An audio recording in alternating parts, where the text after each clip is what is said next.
วใจอ้ายว้าวุ่นสร้างบุญอันใดน้องจึงได้สวยงามอย่างนี้โสมนางสร้างสวยสำอางทั่วสารพางผ่องสีงามเหมือนกินนาลี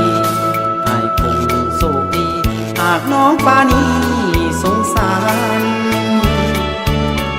จะมอบกายใจให้ฮักซื่อสัตย์ภักดีตลอดชีวิตบ่เปลี่ยนบ่พัง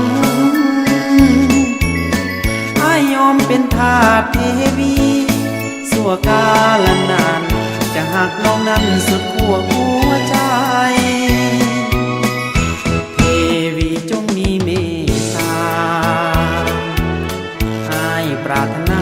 มาหับใสขอเป็นเงาเทียมกายแม่น้องจะอยู่แห่งใดอ้ายขอตามไปด้วยใจรัก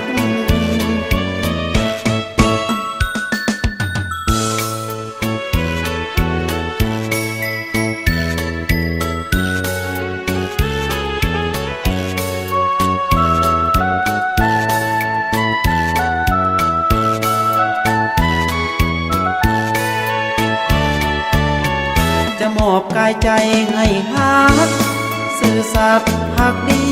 ตลอดชีวิตบ่เปลี่ยนบ่พังอ้ายยอมเป็นทาสเทวี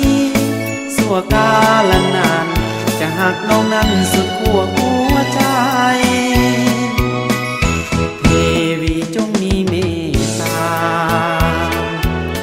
อ้ายปรารถนามาหับใสขอเป็นเงาเทียมกายแม่น้องจะอยู่แห่งใดอ้ายขอตามไปด้วยใจหา